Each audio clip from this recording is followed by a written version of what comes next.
నేను చేసే ఈ కార్యక్రమానికి నా సామర్థ్యం నేను చేయగలిగేంత వరకు. సో ఈరోజు నాకు ఒక బలాన్ని తీసుకోవాలని ఉద్దేశంతో ఈ అంశాన్ని నేను తీసుకురావడం జరుగుతుంది. నా నేపథ్యం ఏంటంటే, నేను ఒక జర్నలిస్ట్గా నా జర్నీని స్టార్ట్ చేశాను. జర్నలిస్ట్గా ఉన్నప్పుడు నేను అనేక సమస్యలను ఎదుర్కొన్నాను. ఆకలితో ఉండేవాళ్ళం. ఎందుకంటే జర్నలిస్ట్కి ఎంత వస్తుందో ఏంటో అనేది నాకు తెలుసు. గల్ఫ్ బాధితులు ఎక్కడి నుంచి పుడుతున్నారంటే ఏజెంట్స్ మోసానికి బలైపోతుంది. ముఖ్యంగా ఏజెంట్స్ విజిట్ వీసాలను పంపించడం జరుగుతుంది.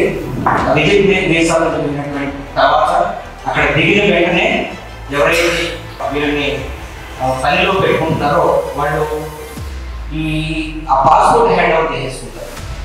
ఫస్ట్ పాస్పోర్ట్ దొరకకుండా చేస్తారు.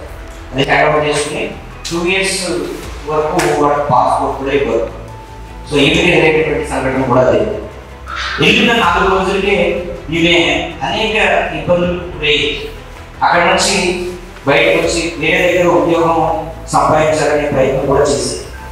కానీ 2 సంవత్సరాలుగా ఆ ప్రయత్నం చేస్తూనే ఉన్నా మార్పులు కనిపించలేదు. మేము గతంలో కరోనా టైంలో ఒక 5 మహిళలకి సహాయం చేశాం. అది బీసీ యువసేన అనే ఒక సోషల్ ఆర్గనైజేషన్ ఉంది. దాని ద్వారా మేము అప్పుడు కరోనా టైంలో 5 మహిళల్ని అత్తరు దేశం నుంచి తీసుకురావడానికి మేము ఆర్థికంగా సహాయం చేస్తాము. అలాగే అలా నుంచి రావడానికి కావాల్సినటువంటి అన్ని సదుపాయాలు సమకూర్చాము. ఆ విషయం ద్వారా వీళ్ళ మదర్ తెలుసుకుంది. వీళ్ళ మదర్ కూడా 20 ఉంటుంది. ఆమె ఈ అమ్మాయి కోసం ఏడుస్తుంది. ఎందుకంటే ఇప్పుడు నుంచి 15 రోజుల క్రితం ఆమె పని చేస్తున్న దగ్గర పడిపోయి కాలు ఎక్కిపోతే ఈమెని ఇంట్లో రూమ్లో బందీ చేశారు.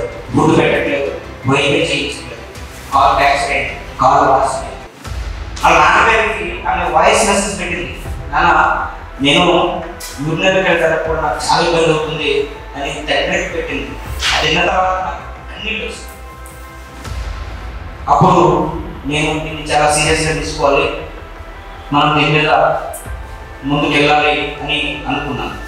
అయితే వీళ్ళు మదర్కి ఏడుస్తుంటే ఎన్నో ప్రయత్నాలు చేశాము, నాకు ఏ పని అవ్వట్లేదని ఏడుస్తున్న తరుణంలో అదే కోయట్లో మేము కాపాడిన వ్యక్తిని వెళ్ళి ఆ మదర్ ధైర్యం చెప్పింది, అమ్మ మీ పని అవుతుంది, నేను ఒక నంబర్ ఇస్తాను అని నంబర్ ఇచ్చింది. ఆ నంబర్ ఆ నంబర్కి ఆ నాన్నగారు ఫోన్ చేశారు. సార్ ఇలాగ మీరు గతంలో కరోనా టైంలో ఎవరు హెల్ప్ చేశారంట, నా కూతురు చాలా ఆపదలో ఉంది, అక్కడ నుంచి బయటపడడానికి ఇబ్బంది పడుతుంది, సూసైడ్ చేసుకుని చచ్చిపోతానంటుంది, మీరు కాపాడాలి అని నాకు ఫోన్ చేస్తే నేను అన్నాను, మీకు నా నంబర్ ఎవరు ఇచ్చారు వస్తుందని చెప్పండి అని నేను ట్రేస్ చేయడానికి ట్రై చేశాను. అయితే ఆయన వాళ్ళ మిస్సెస్తో మాట్లాడించారు. ఆవిడ కూడా వివరాలు చెప్పిన తర్వాత అప్పుడు నేను ఇక్కడ యాక్షన్ స్టార్ట్ చేశాను.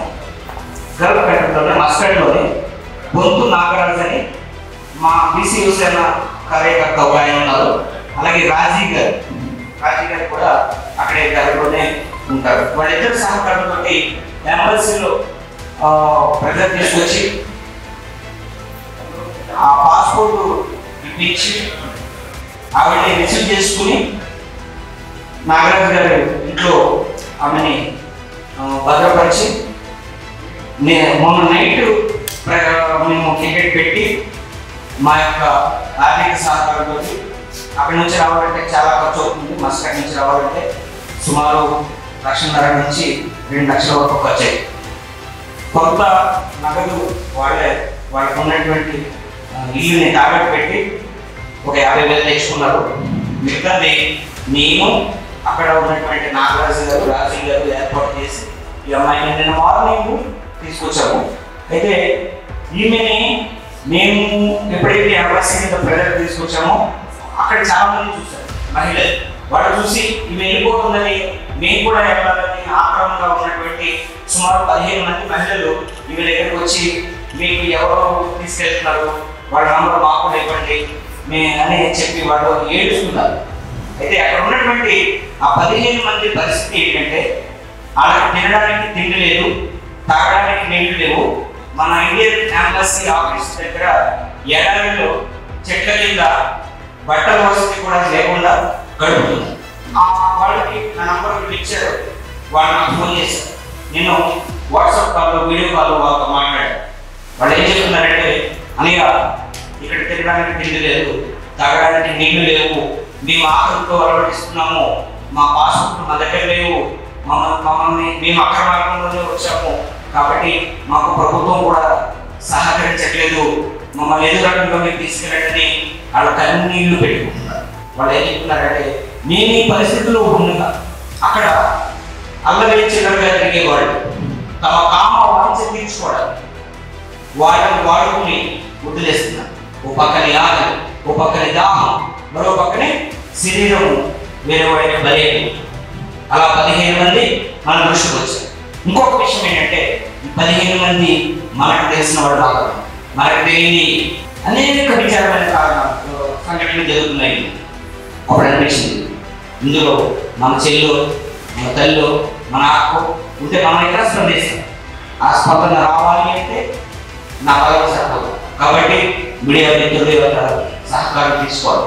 అయితే ఇక్కడ నేను ఎలా విమర్శించాను, ప్రభుత్వంలో ఒక మంచి పాలసీ ఉంది.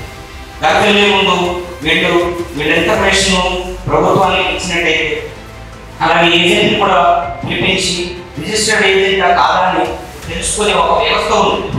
కానీ ఆ వ్యవస్థ గురించి సరైనటువంటి అవగాహన లేకపోవడం, అవగాహన లేనటువంటి ఆ వ్యవస్థను వినియోగించుకోకుండా దేశం దాటి బయటకు వెళ్ళిపోయి వీళ్ళు పాస్పోర్ట్ వాళ్ళకి హ్యాండ్ ఓవర్ చేసిన తర్వాత వీళ్ళు అక్కడ బానిస బ్రతుకులు బ్రతుకుతున్నారు. ఆ బానిస బ్రతుకుల నుంచి విముక్తి కలగాలి అంటే మళ్ళీ చట్ట ప్రకారం మనం ప్రయాణం చేయాలి. అక్కడ ఉన్నటువంటి మస్కట్ ఎంబసీ కూడా సపోర్ట్ ఉంది. మస్కట్ ఎంబసీ ద్వారా అనేక కార్యక్రమాలు మేము ఇంతకుముందు కూడా చేశాం. ఇంకొక డెడ్ బాడీ మార్నింగ్ హైదరాబాద్లో దిగుతుంది. డెడ్ బాడీ మన నైట్ హార్ట్ అటాక్తో చనిపోయింది. ఆమె దగ్గర కూడా డబ్బులు లేవు, వాటి అన్ని కూడా ఆర్థికంగా ఇబ్బంది ఎదుర్కొంటుంది. సో వాళ్ళు కూడా ఇప్పుడు ఆల్రెడీ మనం ఆర్థిక సహకారం అందించాము. ప్రస్తుతం ఆ మస్కట్లో ఉన్నటువంటి మా బీసీ కార్యకర్తలు ఎవరైతే ఉన్నారో గొంతు నాగరాజు గారు, అలాగే రాజీవ్ గారు అదే పనిలో ఉన్నారు. ఇప్పుడు ఎంబసీలో ఉన్నారు వాళ్ళు. ఆ బాడీని ఈరోజు నైట్ ఫ్లైట్ ఎక్కేసి ట్రై చేస్తున్నాము. రేపు మార్నింగ్ బాడీ హైదరాబాద్కి వస్తుంది. వాళ్ళు కూడా ఆర్థిక చిరిగిపోయినటువంటి వ్యక్తి, ఆమె హార్ట్ అటాక్తో చనిపోయింది. అలాగే గత 15 రోజుల క్రితం కూడా ఒక బాడీ తీసుకొచ్చాము విజయవాడకి. ఇలా చాలా సంఘటనలో మేము హెల్ప్ చేస్తున్నాం. కానీ విషయం ఏంటంటే, ఇన్ని రోజులు మేము మీ ప్రెస్ ముందుకి రావాలా, ఏ సేవా కార్యక్రమం చేసినప్పటికీ కూడా ప్రెస్ ముందుకి రాలేదు. కాకపోతే నా ముందు 15 మందిని తీసుకురావాలి అనే ఒక కార్యక్రమం ఉంది. అది చాలా పెద్ద ఎత్తున మనం ప్రయాణం చేయాలి. కాబట్టి నాకు మీ యొక్క సహకారం కావాలి, అలాగే ప్రభుత్వ సహకారం కావాలి. దాని గురించి ఈరోజు మేము ముందుకు రావడం జరిగింది. ఒక ఏజెంట్ పనివాడిని దేశం దాటిస్తే అతనికి వచ్చే కమిషన్ జస్ట్ 5,000 నుంచి 10,000. ఆ 5,000 10,000 కోసం వాటి అక్కడ ఏం జరుగుతుందో వాళ్ళు కంప్లీట్ చేస్తారు. వాళ్ళకి 5,000 10,000 వస్తుంది. ఆ తర్వాత వీళ్ళ జీవితం నరక యాతన అయిపోతుంది. సో మనకి ఈ సిస్టంలో కావాల్సింది అవగాహన కల్పించాలి. అలాగే APNRTC అనే ఒక సంస్థ ఉంది. ఆ సంస్థలో చిన్న టోల్ ఫ్రీ నెంబర్ కూడా ఉంది. ప్రభుత్వం చక్కటి వేదికలు ఏర్పాటు చేశారు. వాటిని ఉపయోగించుకోవడం కోసం అవగాహన కల్పించాలి. అవగాహన రావాలి అంటే ప్రభుత్వం ఏర్పాటు చేసినటువంటి సిస్టమ్ని మనం ఉపయోగించుకునే విధంగా పబ్లిక్ని అవేర్నెస్ చేయాలి అంటే దానికి కావాల్సింది మీడియా. కాబట్టి అందుకని మీ దృష్టికి తీసుకురావడం జరిగింది. భారత ప్రభుత్వం కానీ, ఉభయ తెలుగు రాష్ట్రాలు కానీ, ఇతర రాష్ట్రాల్లో కానీ ఉన్నది మంచి సిస్టమ్స్ ఉన్నాయి. కానీ వాటిని ఉపయోగించుకుని, వాటిని వినియోగించుకుని సురక్షితమైనటువంటి ప్రయాణం చేసి సురక్షితమైనటువంటి పనికి అక్కడ జాయిన్ అయ్యే విధంగా మనం ప్రజల్లో అవగాహన తీసుకురావడానికి అన్ని ఆర్గనైజేషన్స్ సహకరించాలి. సోషల్ ఆర్గనైజేషన్స్ ఎవరైతున్నారో వాళ్ళు సహకరించాలి. ఎందుకంటే లక్షల్లో వివిధ దేశాల్లో లక్షల్లో ఉన్నారు. మన దేశం నుంచి వెళ్ళిన వాళ్ళు చాలా ఇబ్బందులు పడుతున్నారు, చాలా ఆర్థికంగా నలిగిపోతున్నారు. వీళ్ళ జీవితాలు ఎలా ఉంటాయంటే, గల్ఫ్ వెళ్ళడం కోసం కాస్తో కోస్తూ ఉన్నటువంటి ఆస్తిని ఎక్కడో తాగడ పెట్టడం, అమ్మేయడం, తద్వారా కొంత సమకూర్చుకోవడం, కొంత అప్పు చేయడం, ఆ డబ్బులు తీసుకుని అక్కడికి వెళ్ళే ప్రయత్నం చేయడం. అక్కడికి వెళ్ళిన తర్వాత ఈ ఈ విధమైనటువంటి ఆర్థిక సంక్షోభం మరొకటి రావడం, వీటి నుంచి బయటపడలేక కొంతమంది ఆత్మహత్య చేసుకుని చచ్చిపోతున్నారు. ఇప్పటికే చాలా మంది ఆత్మహత్య చేసుకుని చచ్చిపోయారు. సో ఈ విషయాన్ని మీ దృష్టికి తీసుకురావాలనుకున్నాను. దయచేసి ఈ విషయాన్ని నేను ప్రచారం కోసం కాదు, కేవలం మనందరం కలిసి చేయి కలిపి ఇబ్బందులు ఉన్నటువంటి వాళ్ళని తీసుకొచ్చేటటువంటి ప్రయత్నంలో మీరు కూడా భాగస్వామ్యం కావాలని ఒక ఆశతో ఈ కార్యక్రమాన్ని ఏర్పాటు చేయడం జరిగింది.